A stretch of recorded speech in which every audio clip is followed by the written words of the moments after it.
שיר למעלות,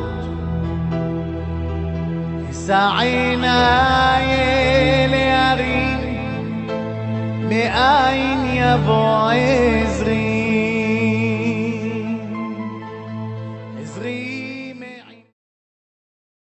Bishut Moray Rabotai, avec la permission d'Hachem, et à l'occasion de l'Aïloula de Rabbi Shimon Bar Yochai alav shalom, je voudrais m'adresser à la communauté juive de Toulouse. Voilà, vous me voyez, je suis habillé en djellaba, comme au Maroc, comme en Algérie, en Tunisie. Bah, on est confinés chez nous à la maison. Donc, on est toute la journée, on étudie et on prépare des cours de Torah pour toutes les communautés du monde. Et bien sûr, Toulouse, j'ai des bons souvenirs de Toulouse. Je me rappelle, je venais très souvent à Toulouse. Mais tout d'abord, je voudrais dire avec la permission du Rav Doron Naïm, et bien sûr, la communauté juive, le comité de Toulouse, et bien sûr,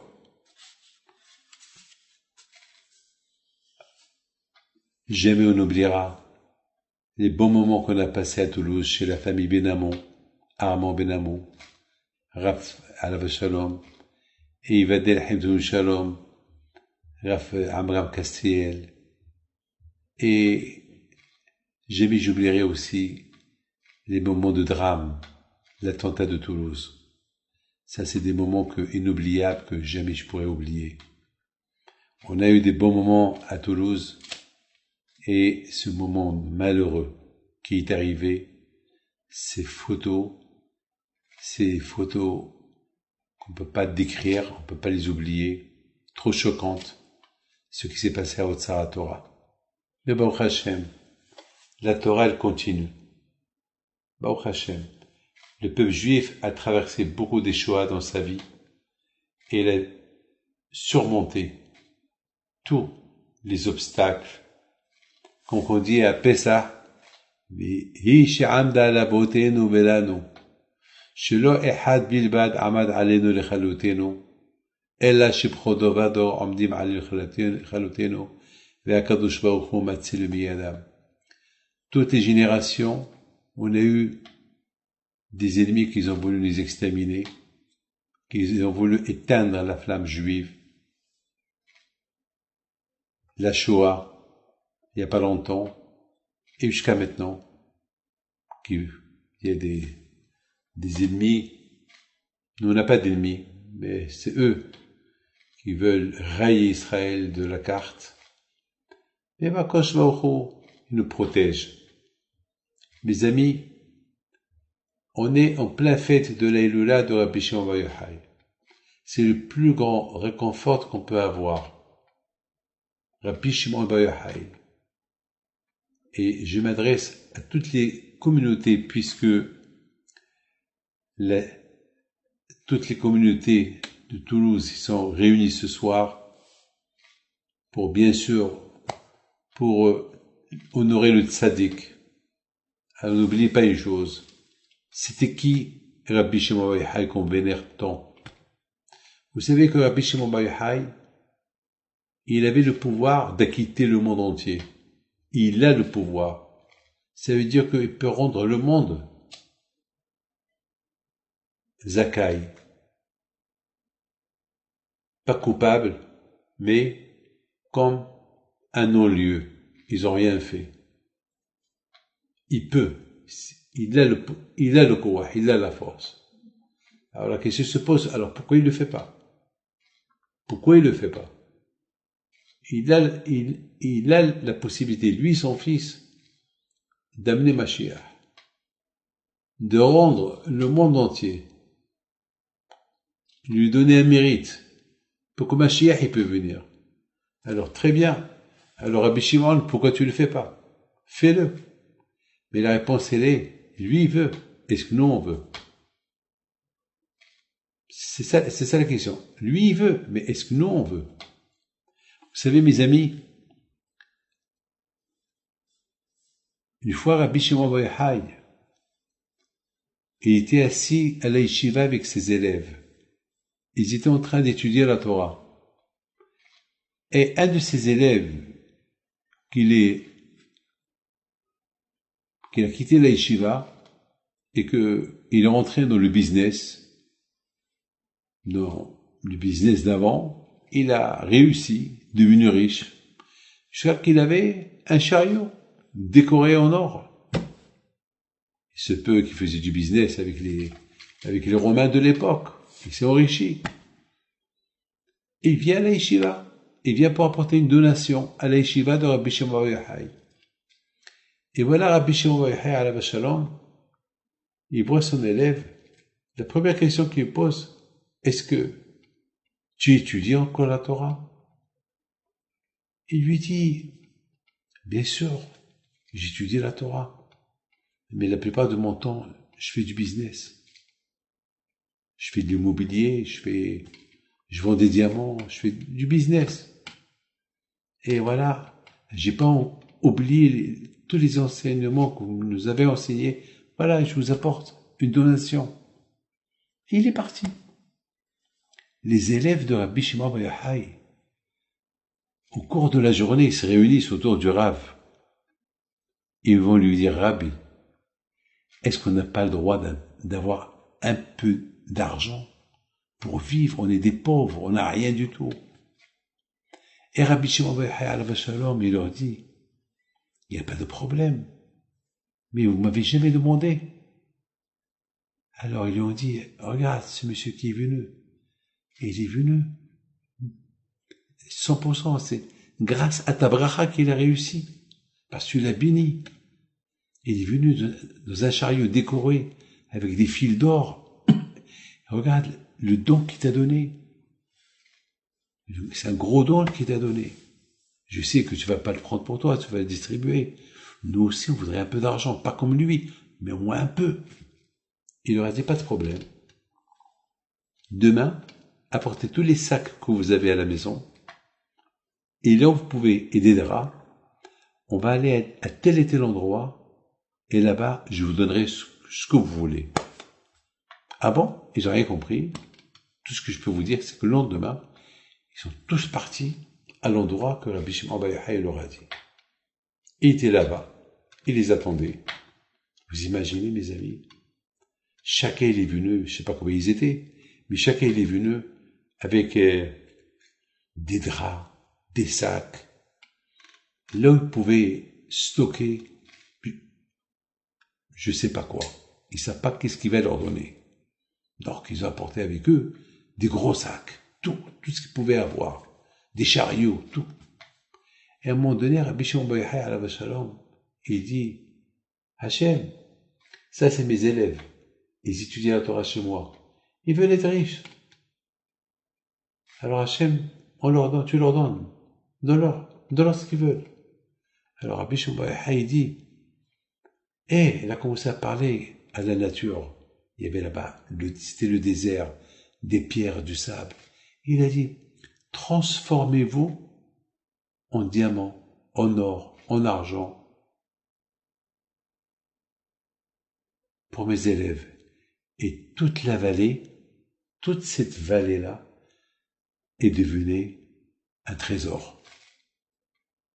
Elle leur a dit, voilà l'or, voilà les diamants, voilà ce que vous voulez, ce que vous allez prendre, vous allez vivre avec des millions d'années. Prenez. Et ils ont commencé à ramasser. Il leur a dit, doucement, vous avez tout le temps. Personne ne va rien vous prendre. Parce que vous avez 4 heures. Je vous donne 4 heures. Entre-temps, moi, je suis là, assis sous cet arbre. Je vais préparer le cours de l'après-midi. Mais ramassez. C'est pas la peine de se disputer. Il y a pour des millions d'années. Prenez. Ils prennent. Ils stockent, ils ramassent. Les poches, les sacs. À un moment donné, il n'y avait plus de place où mettre. Même là où il y avait un petit espace, ils ont mis là-bas, ils ont glissé un diamant. Il leur a dit, vous avez tout pris? Bon, vous êtes content? Très bien. Sachez, ce que vous avez pris, ça va vous perturber de l'étude de la Torah. Et ce que vous avez pris, c'est même pas 1 gramme de la vraie récompense que le bon Dieu va vous donner là-haut. Mais avec ça, vous risquez de tout perdre. Mais si c'est votre désir, allez, on retourne, prenez avec vous tout. Chacun regarde l'autre. Il voit toute cette richesse. Ils disent à Rabbi Shimon Bar Yochai, maître, tous ensemble, hein, on s'excuse. On a perdu notre temps, on veut nous ramasser tout cet argent. On sait avec tout ça, ça va nous perturber d'étudier la Torah. Et David HaMelech, il dit, Tov li Torat picha malfi zahav chesef. La Torah que Hachem, tu nous as enseignée de ta bouche, c'est mieux que l'or et les diamants et tout ce qu'il y a dans le monde. Alors Rabbi, on veut tout laisser, on va rien prendre. Alors Rabbi Shimon Bar Yochai leur a dit, vous avez bien réfléchi? On a bien réfléchi, on veut rien. Même pas un petit diamant, rien du tout. On est heureux. Merci Rabbi, tu nous as donné une leçon. Et Rabbi Shimon Bar Yochai lève ses yeux vers le ciel. Hachem, tes enfants, ils t'adorent. Ils adorent ta Torah. Ils veulent pas de cet argent. Ils veulent pas. Alors, reprends tout. Et tout s'est transformé en pierre.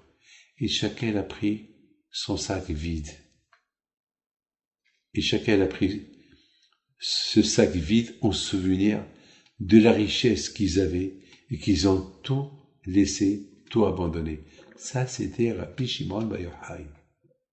Vous savez que Rabbi Shimon Bar Yochai, alav shalom, il avait la possibilité, il a la possibilité maintenant d'apporter Mashiach. Mais le problème, c'est nous. Est-ce que nous, on veut? C'est pas son problème. Lui, regardez ce qu'il a fait. Rabbi Shimon Bar Yochai, il a changé la nature. Il a changé la pierre. Il l'a rendu un diamant. Il l'a rendu de l'or. Une pierre d'un kilo, il a rendu un lingot d'or. Un diamant. Et des diamants précieux. C'est pas la peine de les travailler. Ils étaient là à vendre.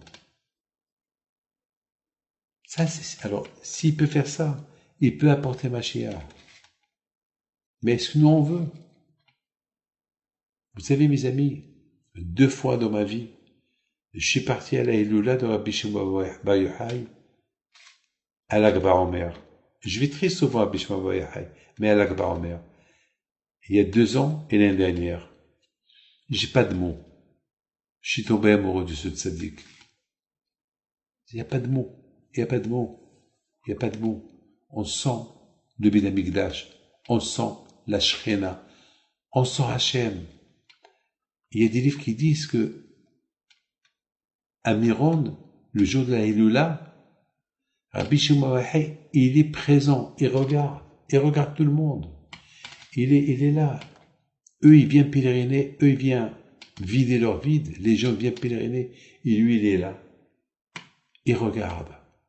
Mes amis, cette année, malheureusement, il va venir. Et il va voir une déception. Parce qu'il va voir qu'il n'y a personne. Où sont les millions de personnes? Les centaines de milliers de personnes? Où sont tout le monde? Qu'est-ce qui se passe? Qu'est-ce qui se passe? Il va monter chez Hachem. Qu'est-ce qui se passe? Il va voir beaucoup des gens que chaque année ils venaient là-bas, à la Hiloula, ils vont venir chez lui. Il va leur dire, quoi, vous êtes morts? Vous faites partie de ce monde? Oui, oui, à cause du corona. Et c'est à cause du corona qu'il n'y a personne. À la Hiloula, ils ont peur d'être contaminés. C'est normal. Contaminé? Pourquoi contaminé? À cause du corona. Il va aller chez Hachem. Il va demander à Akadosh Baruch Hu, qu'est-ce qui se passe? C'est quoi corona? Alors Akadosh Baruch Hu, il va dire, Rabbi Shimon, corona, c'est le Covid-19. c'est l'ère du virus qui s'appelle Corona, Covid-19.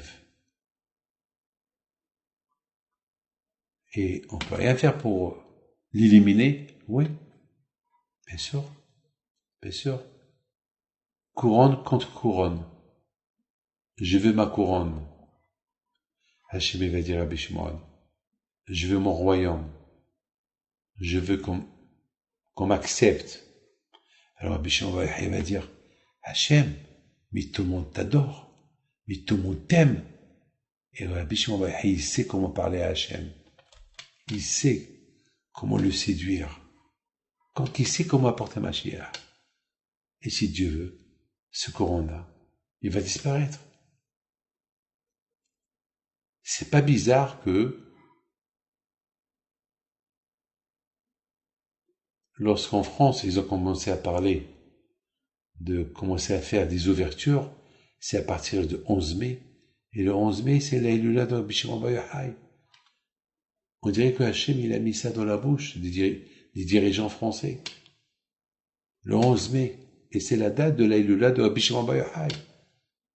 C'est extraordinaire. Mes amis, je voudrais vous raconter une histoire avec ma sœur. Lorsqu'elle était petite, c'est ma grande sœur, Denise. Lorsqu'elle était petite, il avait reçu un coup de son prof. Et ce coup, il lui a donné sur la tête. Elle avait 7 ans, 8 ans. Moi, j'avais 3 ans. 4 ans. Et s'est paralysée. Pendant 2 ans, la pauvre ma mère, Zechona Lebracha, elle a pris ma sœur chez partout au Maroc. Tous les médecins au Maroc. Et ils ont pris chez des médecins, chez des Marocains, parce qu'il y a beaucoup de Marocains qui guérissent avec des herbes. Là, on lui a dit qu'il y a un espoir, elle a été 2 ans. Les tombeaux des tzadikim, partout.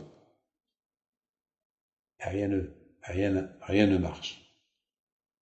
Et un jour, c'était l'Aïloula de Rabbi Shimon Bar Yochai. Mon père, alav shalom, comme mon grand-père, Rabbi Haïm Pinto, et mes aïeuls, ils faisaient l'Aïloula de Rabbi Shimon Bar Yochai, de Rabbi Meir Hanès. Et les gens, ils sont venus chez nous à la maison, à l'Aïloula. Et mon père, il bénissait tout le monde. Et voilà, il se passe que ma sœur, elle commence à pleurer une fois que tout le monde est parti. Et mon père lui dit, Denise, pourquoi tu pleures ma fille? Il lui dit, papa, comment tu veux que je pleure pas? Tout le monde est venu pour recevoir des brachot, et tout le monde est parti avec des brachot, et moi, je suis malade, je suis paralysé, je suis jeune fille, comment je vais grandir? Qu'est-ce que je vais devenir? Ma mère, elle a commencé à pleurer, mon père, il avait de la peine, il pleurait. Et mon père, la Hachem lui a dit, Bisrot Rabbi Shimon Bar Yochai, que c'est ça, Hiloula, tu vas guérir. Be'ezat Hashem, tu vas guérir. Et le miracle, il est venu au milieu de la nuit. Au milieu de la nuit, ma sœur, elle a commencé à crier. Tout le monde se lève, papa, maman, tout le monde, ceux qui sont venus à la Hiloula, qui dormaient dans les chambres que mon père leur a données, tout le monde s'est réveillé, les lumières allumées, on allume les lumières, et on voit Denise, ma sœur, debout, dans la cour de la maison de Rabbi Haïm Pinto. Il y avait une grande cour.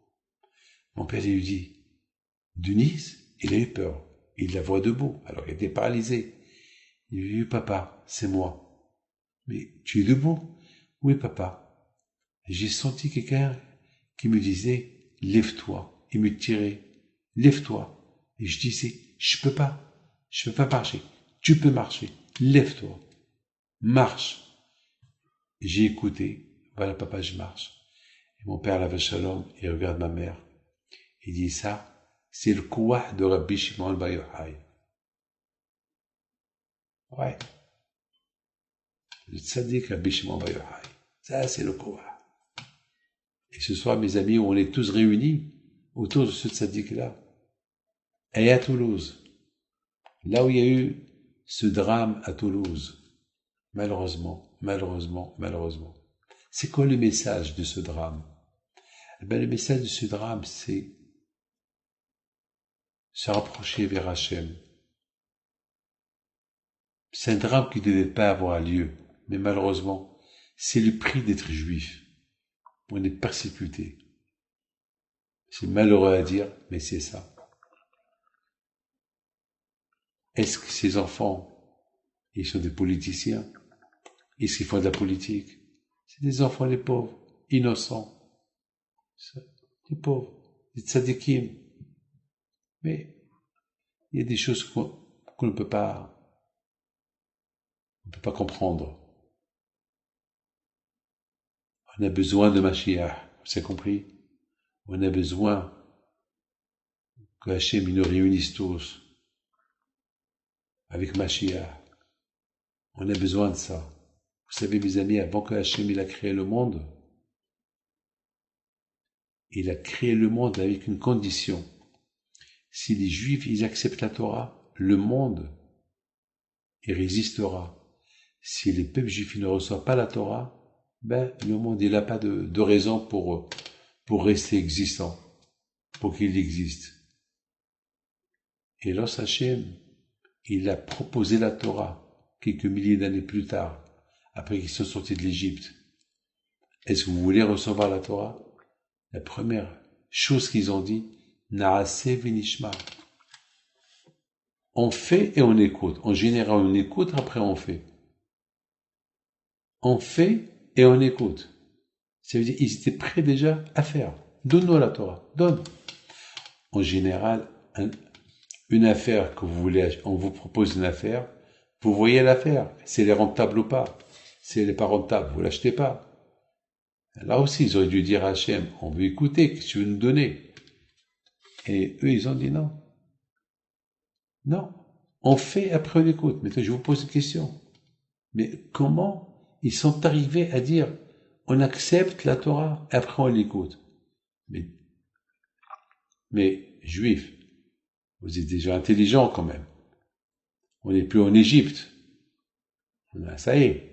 C'est fini l'Égypte. On n'est plus esclave de Paro. On a été libérés. On est libre maintenant. Ça y est. Mais attends. Soyez intelligents. Demandez à Hachem. Qu'est-ce qu'il propose? Qu'est-ce qu'il donne? On peut pas dire, oui, avec Paro, on faisait avant qu'on nous demande, on était obligé de dire oui. Mais avec Hachem, c'est la liberté. C'est la liberté d'expression. Tout est libre avec Hachem. Lorsque on a quitté l'Égypte, c'est écrit, au Bnei Israël et Biad Rama, les Bnei Israël sont sortis avec les mains hautes, c'est-à-dire libres. D'ailleurs, à Pessah, on dit, on doit se sentir des gens libres. C'est pour ça qu'on aide les pauvres. S'il y a un pauvre, on l'aide. Pourquoi? Parce qu'il faut que le pauvre aussi, il se sent libre à Pessah. Donc, la liberté que Hachem nous a donnée, c'est pas être des esclaves. C'est la liberté. Je comprends pas. Avec Paro, c'était différent. Mais Hachem nous a dit, voilà, c'est moi Hachem qui vous a libéré des mains de Paro. Parce que Paro, il vous a pas laissé faire ce que vous voulez. Vous étiez obligé d'exécuter ce qu'il vous dit. Alors là, avec moi, vous êtes libre. Alors, ils auraient pu dire à Hachem, Hachem, tu nous as dit qu'on est des gens libres, alors, dis-nous, qu'est-ce que tu veux nous donner? On veut écouter. Après, on va le dire. On va le dire oui, mais on veut écouter quand même. On va pas te dire non, Hachem. Ah non. On va te dire oui. Mais, dis-nous, qu'est-ce que tu vas nous donner? Qu'est-ce que tu proposes? Non. Ils ont dit, on fait, avant que tu nous proposes qu'est-ce que tu veux nous donner, on fait et on écoute. Ah, c'est quoi ça? Mes amis, les Juifs, ils ont compris que la vraie liberté, vous avez compris, la vraie liberté du Yitzhara, c'est d'avoir la Torah. Ouais. Parce que dire on écoute et après on fait, ça veut dire rester esclave à Paro, rester esclave encore au Yitzhara. Non. Si on veut sortir de l'esclavage des mains de Paro, les mains du Yitzhara, on veut sortir de l'esclavage, les mains du mal, et être vraiment des gens libres, c'est que avec la Torah. C'est que avec la Torah. Si les Juifs, ils vont dire, on écoute, après on fait, ça veut dire qu'ils ont déjà un doute, ce qu'Hachem va leur donner. Ça veut dire qu'ils ont déjà un doute. Non, ils n'avaient pas de doute. Ils savaient. On était esclaves chez Paro. L'esclavage de la nouvelle génération de l'esclavage, l'esclave d'Hachem, c'est ça la liberté. Et c'est ça la base de Rabbi Shimon Bar Yochai. Et je termine avec une phrase qui dit Rabbi Shimon Bar Yochai, et vous allez comprendre avec qui on a affaire. Rabbi Shimon Bar Yochai, une fois, il avait une discussion avec Rabbi Ishmael. Les deux, ils discutaient. Comment vivre dans ce monde? On connaissait que Rabbi Shimon Bar Yochai, il était très, très, très strict. Il a combattu les Romains. Jusqu'à que les Romains, ils ont voulu le tuer. Une voix du ciel, elle est sortie. Elle a dit, Shimon, Rabbi Shimon, ne reste pas là, ils vont te tuer. Et le monde a besoin de toi. Pourquoi Hachem, il l'a pas sauvé? Pourquoi Hachem, il l'a pas sauvé? Pourquoi il fallait qu'il se sauve dans une grotte? Resté là-bas 13 ans, lui et son fils. Et la grotte s'est fermée sur eux, personne ne savait où ils étaient. On dirait que la terre les a avalés. Ils ont fait un trou, ils sont déshabillés, ils sont restés dans le trou 13 ans. Ils sortaient du trou uniquement pour s'habiller, pour faire la prière. Après, ils ont enlevé, pour ne pas que les habillent, parce qu'ils n'ont pas pris des vêtements avec eux. Donc, le seul vêtement qu'ils avaient, c'est le vêtement qu'ils sont restés avec 13 ans. Il y avait là-bas une petite source et un caroubier. C'est avec ça, ils ont vécu les 13 ans. Vous imaginez c'est quoi 13 ans? Mais pourquoi Hachem n'a pas voulu les sauver? Qui les sauve? Qui les protège? Qui les rend invisibles des yeux des Romains? Pourquoi 13 ans? Pourquoi? Pourquoi une cave? Pourquoi une grotte? Parce que Hachem, il voulait que Rabbi Shimon Bar Yochai, il dévoile les secrets de la Torah. Et pour dévoiler les secrets de la Torah, il faut être seul, bidoud. Bidoud, ça veut dire, il faut s'enfermer. Comme on aujourd'hui qu'on est enfermé à la maison, déjà on a ras-le-bol qu'on est à la maison depuis 2 mois. Rabbi Shimon Bar Yochai était en bidoud, isolé, fermé, dans une grotte. Nous, grâce à Dieu, on est enfermé dans une maison, on a de quoi manger, de quoi boire, on est en famille. Lui, là-bas, dans la grotte, il avait rien. Pas de lit, pas de matelas, pas de salon, rien du tout, pas de téléphone, rien, déconnecté de ce monde. Pendant 13 ans, mais qui peut faire ça? Hachem, il a voulu qu'il reste là-bas 13 ans pour qu'il dévoile les secrets de la Torah. Parce qu'Hachem, il a vu que si il le protège et reste en ville, il sera toujours dérangé. Il sera toujours recherché par les Romains. Ou bien il va pas être tranquille. Et pour découvrir les secrets de la Torah, il faut 13 ans. Il faut être enfermé quelque part. Voilà. Ça, c'était Rabbi Shimon Bar Yochai alav shalom. Aujourd'hui, on est tous confinés dans notre maison. Rabbi Shimon Bar Yochai a été confiné pendant 13 ans. 13 ans. Alors, on peut se contenter de 2 mois. Grâce à Dieu. Une fois, Rabbi Shimon Bar Yochai avec Rabbi Ishmael, Ils ont commencé à discuter tous les deux. Comment vivre dans ce monde-là? Rabbi Shimon Bar Yochai dit à Rabbi Ishmael, qu'est-ce que tu proposes? Rabbi Ishmael lui dit, moi je pense que il faut étudier la Torah, il faut travailler. Ah, tu peux pas. À cette époque là-bas, il n'y avait pas l'idée d'une yeshiva et les gens aident la yeshiva. Les gens là-bas, ils étudient, ils travaillent. Même Rabbi Meir Baal HaNes, il dit, il faut travailler, il faut étudier.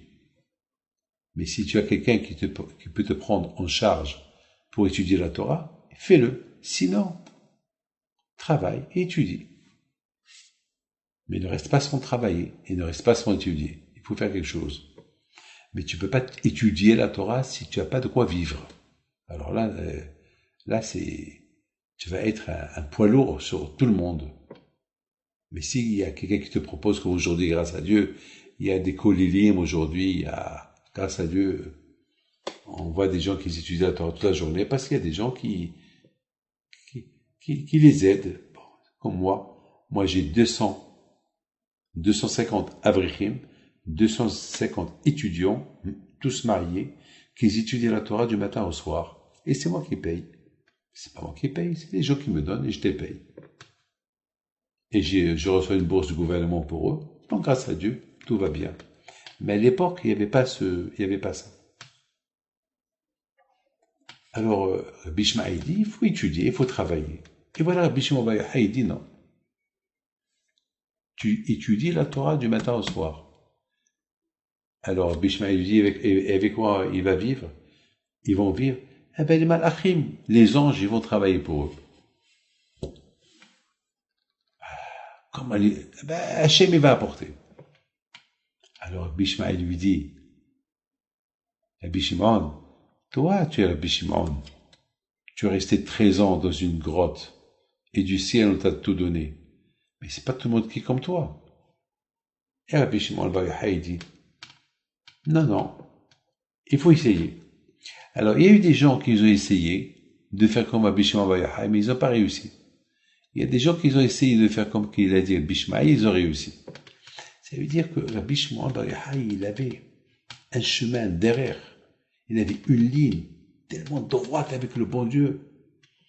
Jusqu'à que tout ce qu'il dit dans le ciel, ils disent Amen, oui. Et Rabbi Shimon Bar Yochai, c'est le patron de la génération. On dit que grâce à lui, Mashiach va venir. Grâce à ses livres, Mashiach va venir. Grâce au Zohar. Alors, Rabotai, c'est la Hilula de Rabbi Shimon Bar Yochai. Ashrecha Bar Yochai. Quel zéchut tu as, Rabbi Shimon Bar Yochai. Mes amis, vous êtes tous au courant que le monde aujourd'hui, il va plus être ce qu'il était hier avec ce corona. Il a changé le monde. Ce virus, il a changé le monde.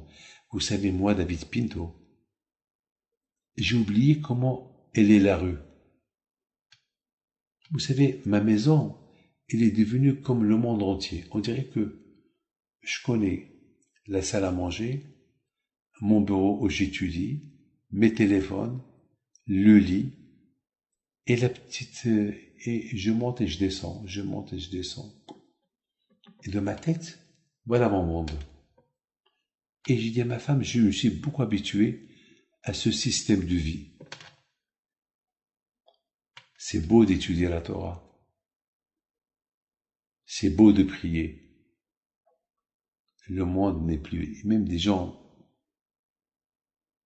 des commerçants, tout le monde me dit, Rabbi David, on a travaillé toute une vie et on voit que Hachem il peut changer le monde en un clin d'œil. Si ça continue comme ça, encore un an que Dieu préserve, c'est la fin du monde. C'est la fin du monde. Je lui dis alors, il faut qu'on prie.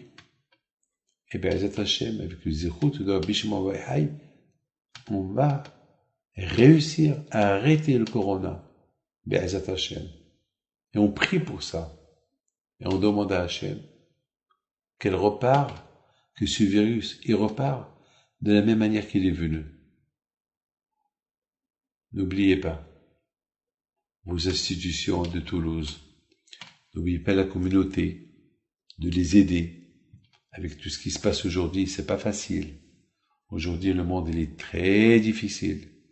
Aujourd'hui, il y a beaucoup de pauvres à Toulouse. Et la communauté, elle a besoin beaucoup de vous, de votre aide.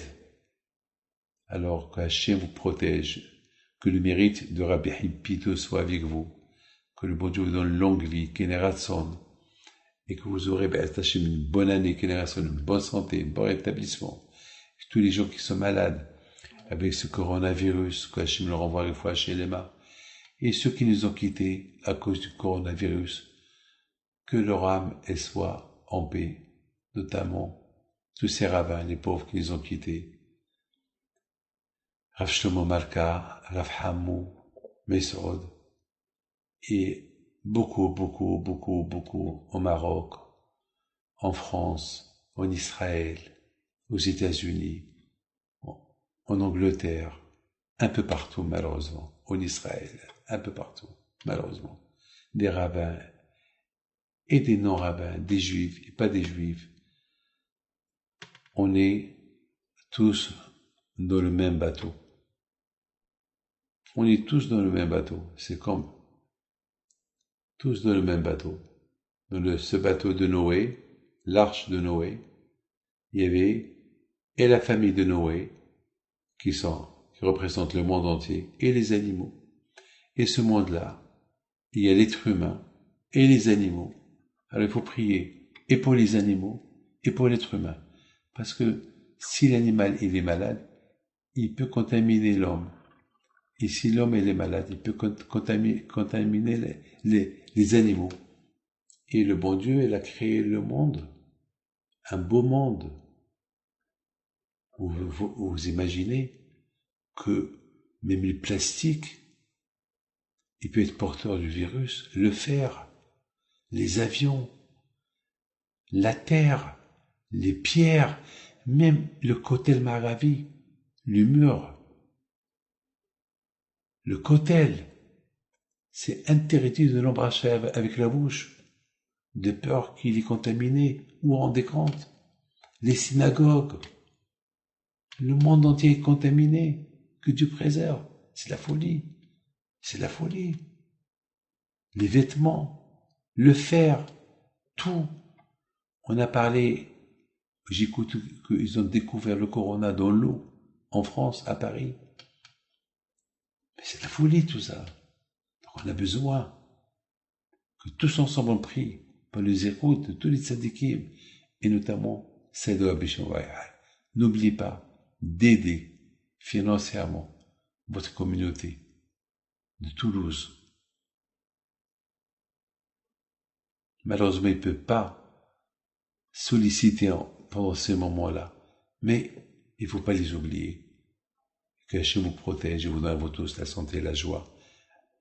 Monsieur le rabbin, Rav Doron, et le cher comité, et monsieur le président de la communauté, et tous les rabbinim de la ville, et toute la communauté, que Hachem vous protège.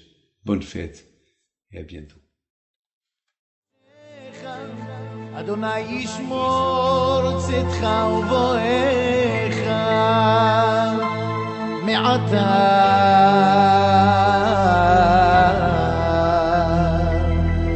ועד עולם